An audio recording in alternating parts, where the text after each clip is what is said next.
Let glory shine. From the ashes I rise. Every scar a story, every tear baptized. This is my freedom. This is my climb. Let glory shine. It's the power inside. Hello and welcome back to Let Glory Shine. I'm your host, Martha Glory Kartaoui, and I'm so excited to be here for yet another episode of Let Glory Shine. Every week that I get to do this show, I am humbled, I am grateful, and I am privileged that people want to come on and share their stories, their overcomings, their testimonies. And I have a fabulous guest for you again today, and I can't wait to introduce you to him. I'm going to give a very short introduction, and then I'm going to let him tell you a little bit about himself, because his charisma, his energy, his light will do all the talking for me. So I'm excited to welcome him to the screen. His name is Jeff Perdue Adkins, and he is the founder of the Orange Dragonfly, and he calls himself the Freedom Jedi. Can't wait to hear more about that. I know parts of his story, but I can't wait for you to get to know my friend Jeff. Welcome, Jeff. Oh my goodness, Martha, thank you so very much for allowing me to be on today. It's so nice to see you as always. I wish I was there giving you a big, huge hug. I receive it. I feel the exact same way. So, Jeff, I know you and I know a little bit about your story because we're in the same community, the Unleash You. And so I've gotten to know you and your story through that. But can you give my audience the Eggcorn version of your story? Oh my goodness. So I live in an RV, and that really came up. We talk a lot about the traumas and the things that happen. I was in a 7-year relationship. It was um, perfect at times and not so perfect at times. He was on drugs, and my mom came to live with us because she was very sick, and I was her caregiver for about 5 years. But right at this one time, my ex decided that he needed to go. Um, the center, I was working with the Spiritual Life Center in Ferndale, and that community ended up closing. My mom got sicker for a minute. She progressed in her sickness, and the company that I started originally, which was trueawesome.com, had just never made it. Like it just never did anything. So after 5 years, I decided to close. And what that left was this big vacuum of what the heck am I going to do? And my spiritual leader, thank him, John, thank you, thank you. He just passed away this year also. Um, he said to me, "Did you take it to meditation?" At this point, I'd been teaching meditation for about 3 years, and like, no, I didn't. Like, want to flip people off, that whole thing. And I swear to you, just like you and I are sitting here talking, I heard, "Get in an RV and go." Now, this is back in 2015. People didn't, this was just brand new. This wasn't like it is now, and you hear it all the time. This is like, what? It took me 4 years to actually get into the RV.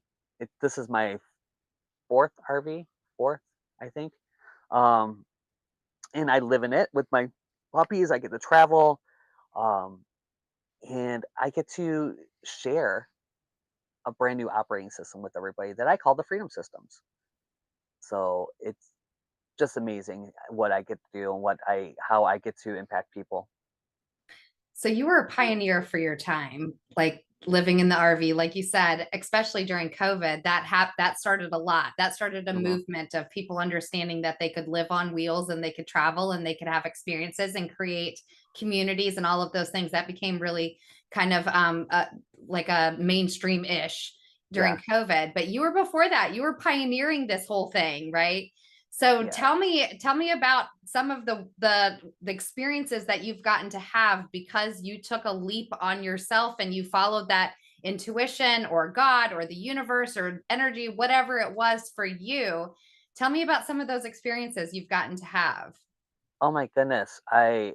So often I use a picture that has me eating a beignet, right? And I know I shared it with Martha. I don't know if she's going to use that one. It doesn't matter. It's on the back of my book. But that is the culmination of all the hard work Mm. because my mom, like I said, my mom progressed while she lived with me, and she got bad. And at a moment, I had to have a hard conversation. I had to say, "Mom, I mean, I understand both ways. I understand it all. I understand you're in a lot of pain. I understand what's happening. Are you living or dying?" And she said she wanted to live. And at the time, she was on all kinds of opioids and for her pain and all kinds of things. We changed her diet. We did all kinds of work. And about a year later, she was able to live on her own. But it came from me picking her up off the floor and like her soiling herself. And, it got extremely bad for about 6 months. Um, I all the times when I said I couldn't do something, all the times I couldn't take that trip because I was working in corporate, all the times when I didn't have the money, I didn't have this, I didn't couldn't do that, although I was working 80 hours a week. That moment. I'm eating this beignet in New Orleans, where I said I wanted to go when I was 11 after reading Interview with Vampire. How many of you guys did that? You know, and it really just was a profound moment for me. And I realized I could take this picture.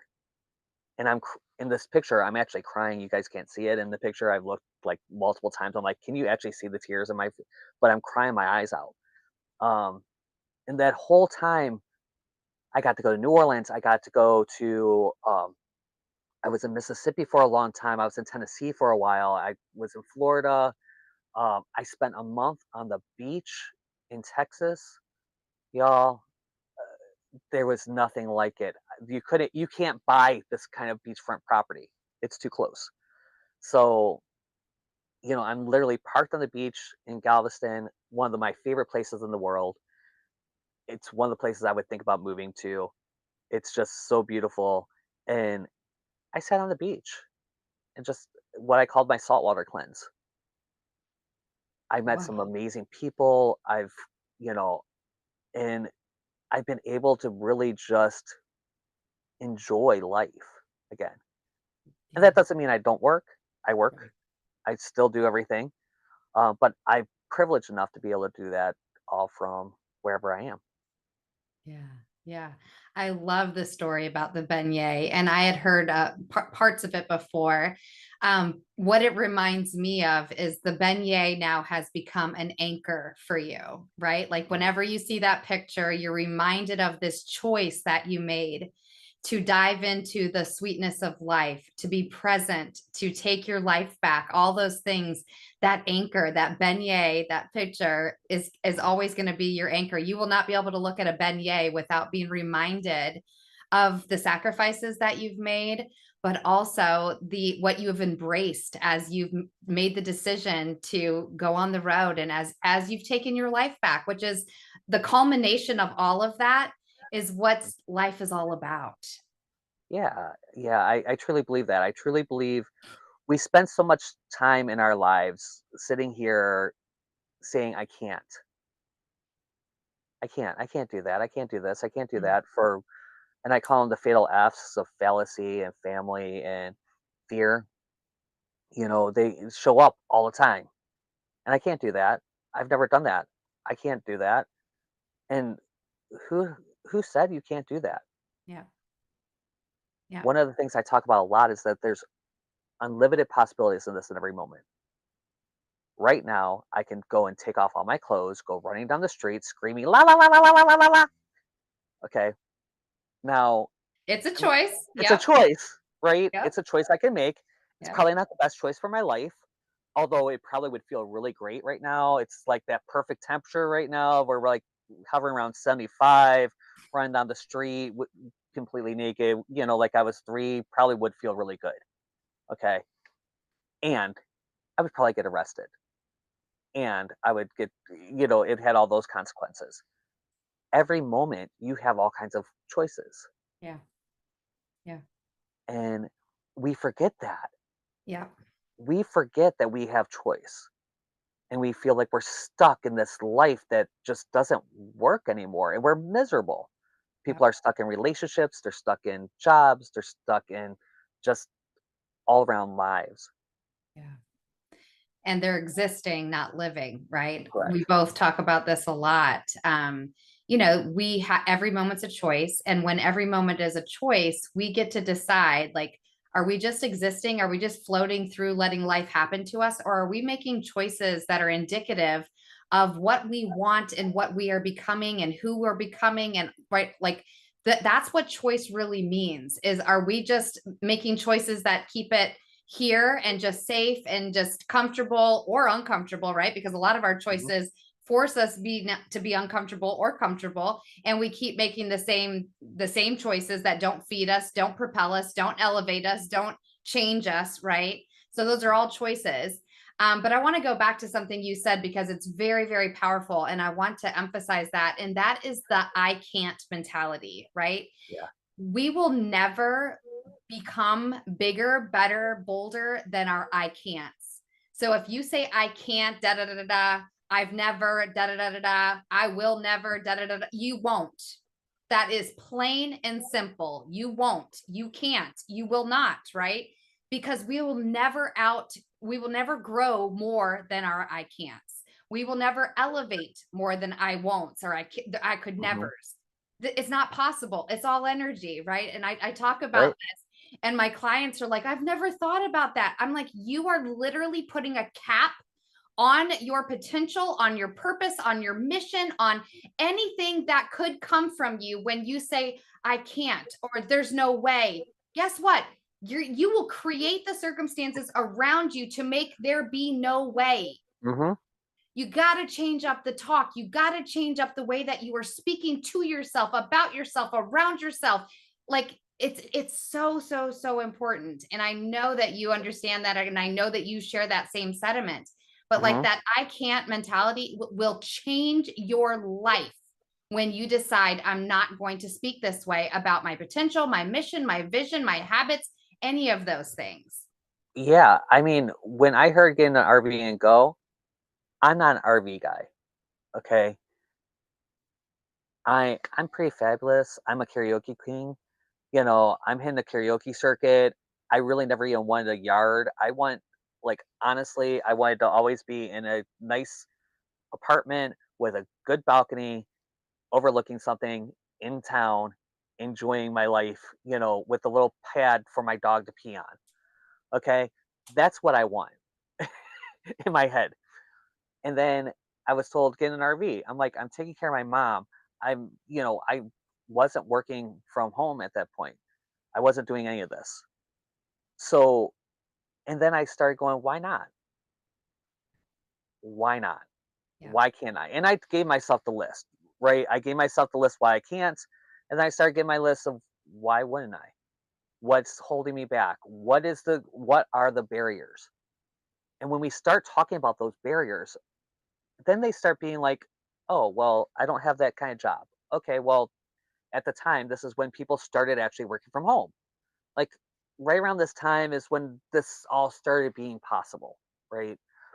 And I'm like, okay, how do I do that? What do I really want to do? And the Spiritual Life Center closed, as I said. And I knew that I wanted to do something, and I knew I needed to be ordained. I knew I needed to study more. And I almost went to Unity Village.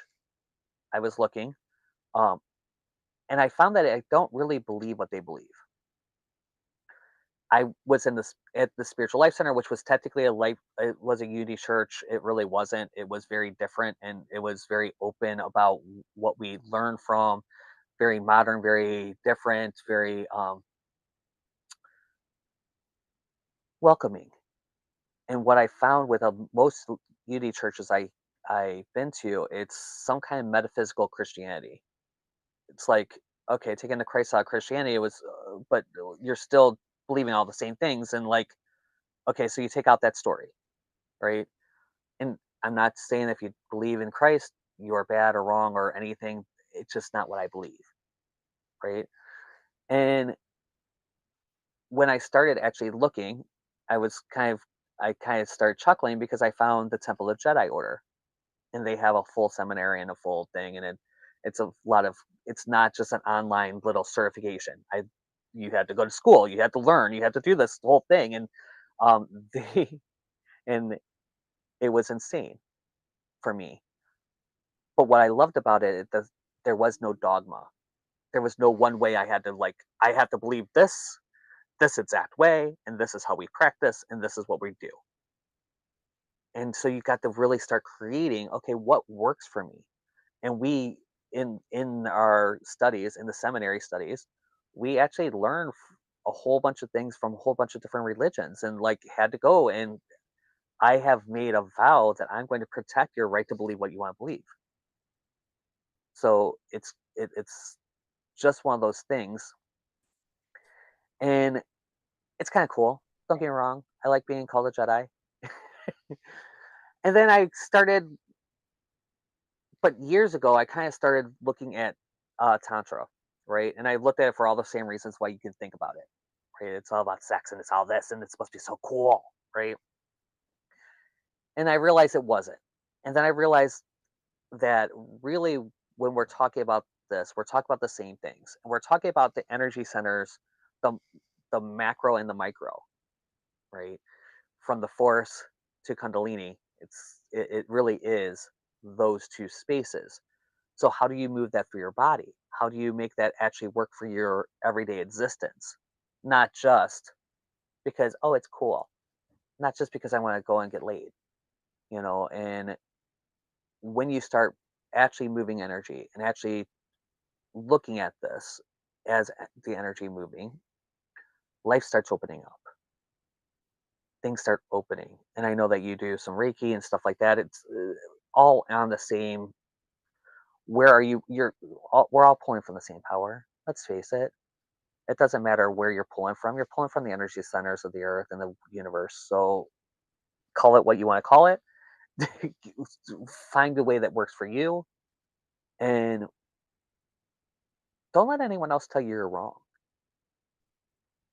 Yeah, I I have gone through my own spiritual awakening and spiritual journey trying to figure out exactly what I believe, right? Mhm. Growing up the way that I did, I had to unravel a lot of belief systems because, that's the way that I was brought up. And so I've had to question everything that I believed, and I have to decide what I'm going to keep, what I'm not going to keep, what new things that I've learned that fit better or resonate deeper, right? And so the point that you're trying to make, which I hear you and is exactly how I see things as well, is that we are all part of the same thing called the human race.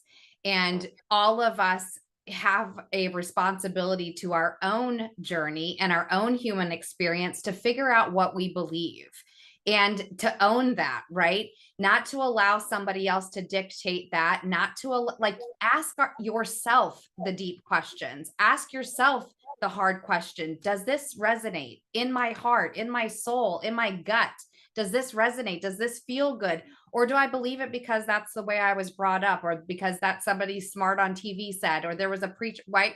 Like asking ourselves these questions. So, yes, I believe in God. I believe in the creator. I believe that we're all from this human race, that we're all from the same place. But I also understand that it's important to be able to hold space for people that don't specifically align with the exact same things that I do. And I think that's what you're saying is there's room for all of us, because Yeah. until we pass over, we're not, none of us can say, well, I was right, because nobody's come back and been like, hey, by the way, everything that I talked about, it's true. Like I figured it out. I've come back to tell you. That's not how this whole human experience works. Mhm. And so being able to hold space and hold like that for each other, and understanding that what works for me may not work for you, may not work for the next person, but I have been intentional about really understanding my own faith and understanding why that personal relationship between me and God is so important. And Mhm. that's what I hear you saying as well. Definitely, definitely, because it's so what ends up happening is that we end up being in a default life, right? I call this the default life.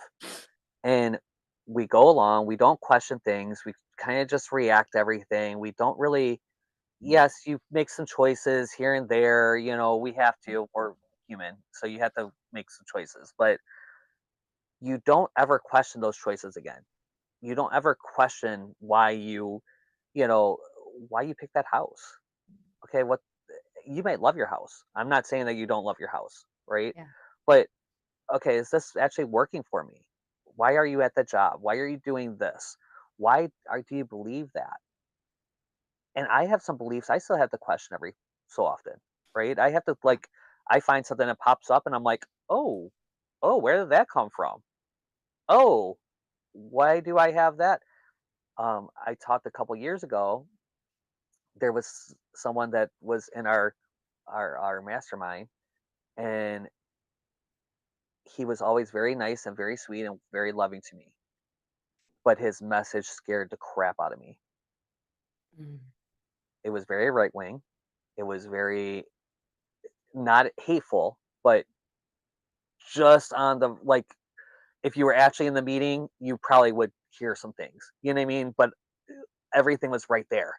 Like right on that surface of Yeah. and he's always been wonderful to me. He's always a great person. And I had to look at my bias. Like, oh, wait, I have some bias here. What is Mm. it that what is it that this brings up for me? Where has Yep. it happened?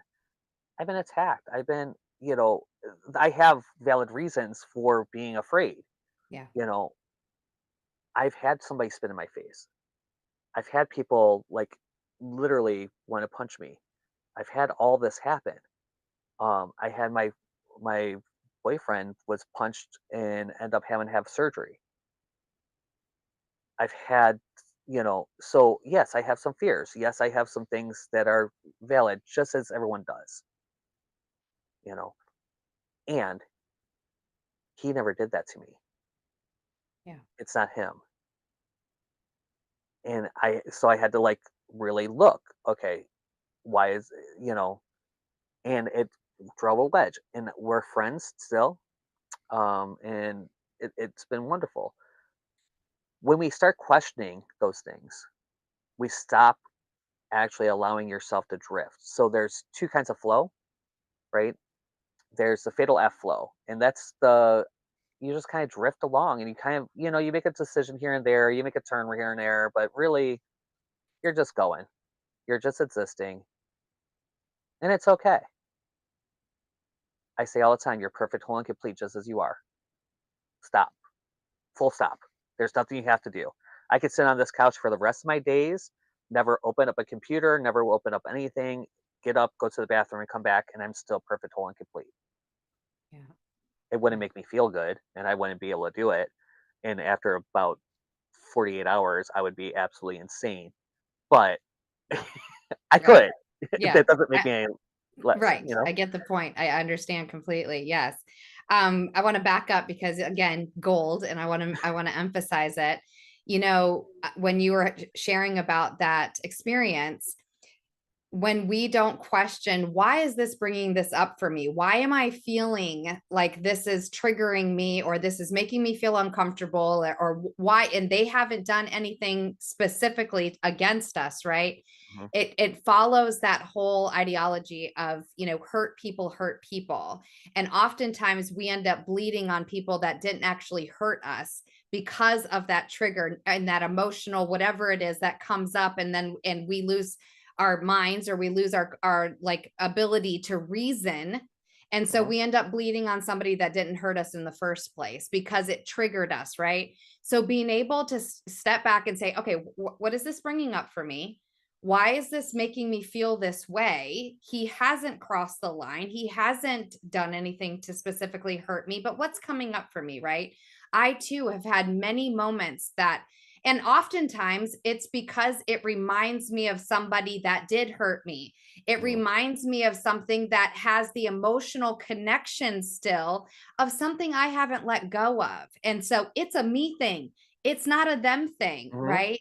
And so I just wanted that was so important for you to share, because it does come up regardless of how much our healing journey that we've been on, or how long we've been doing this, or the practices that we have, or the prayer, or the meditation, or whatever, right? We are still going to have to face people that make us feel uncomfortable, and we have Yeah. to have the ability to check ourselves so that we don't act out of unresolved pain, healing, whatever it is, right? So I love that. I love that you brought that up. We have about 6 minutes left, and I want you to talk about what's coming up for you. That's exciting. I want you to show my audience. I want you to talk about it. I'm so proud of you. I know it took you 5 years to compile this. So please take this time to brag on yourself. It's so hard. You know what? It's still hard for me to brag about myself. Like, I don't believe it's here. I've been it's been in the background for 5 years. Like, it's just this background thing I've been doing. This is the Freedom Systems devotional, and it is your daily odyssey for a life without drama and bullshit. All the stuff that we've been talking about, all these things that we programmed ourselves. We've been programmed. Full stop. One of the biggest things that was right there for me, as Martha was speaking, is we've been programmed to believe it's us against them Yes. every day. Every day. If you don't hear it, I promise you, look how many times, just how many, count, and kind of start making a joke. I made a joke. One day I saw it over 100 times. I heard something that was trying to pit me against somebody else, or someone else against me. We're programmed.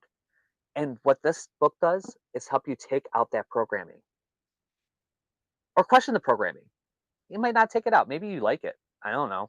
It's not for me to decide, right? It's for you to decide what actually works for you, but at least pick it consciously.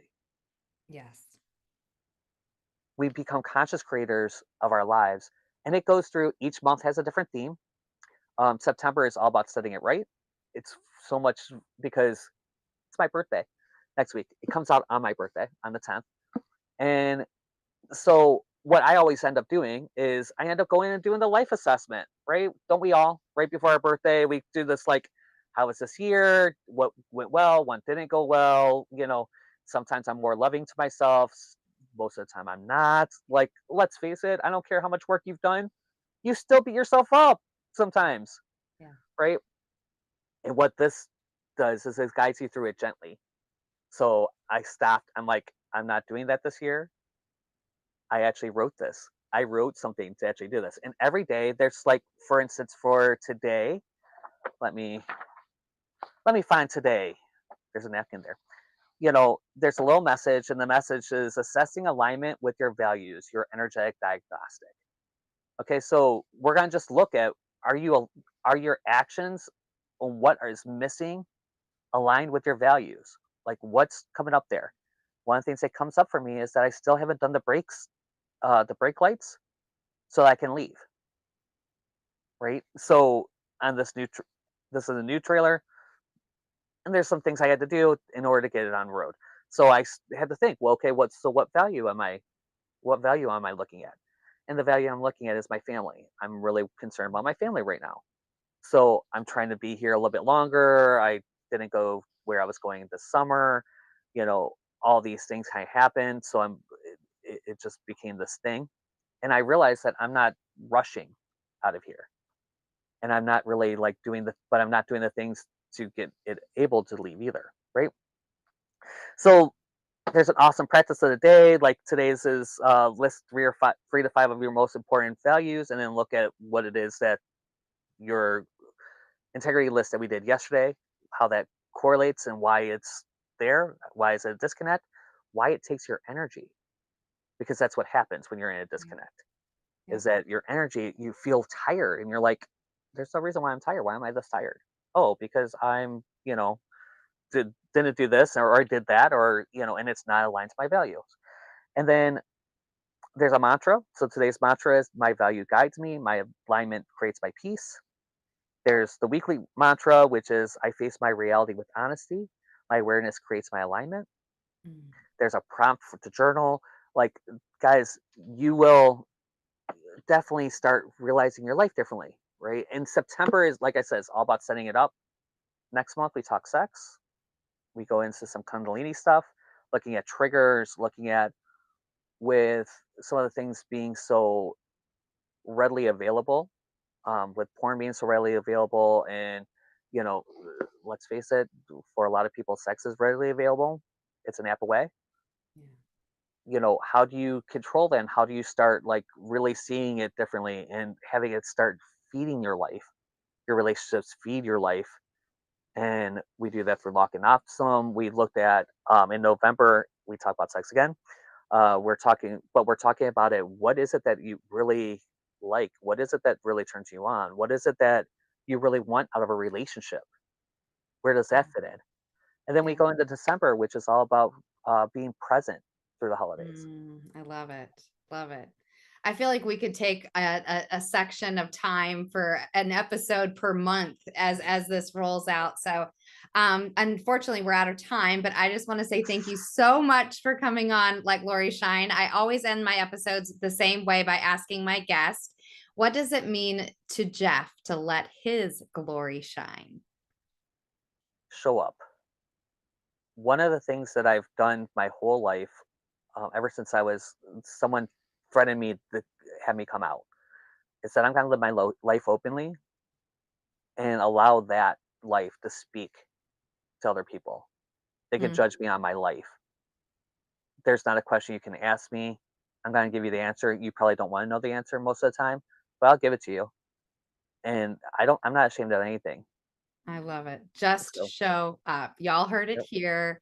Thank you so much for coming on Let Glory Shine. And I can't wait to watch you just continue to blossom and bloom because you're just a ray of sunshine every time I get to see you. So big hugs until I get to see you in person. And thank you again for joining us for Let Glory Shine. We'll see you next Thursday, same place, same station. Let glory shine from the ashes I rise. Every scar a story, every tear baptized. This is my freedom, this is my climb. Let glory shine, it's the power inside.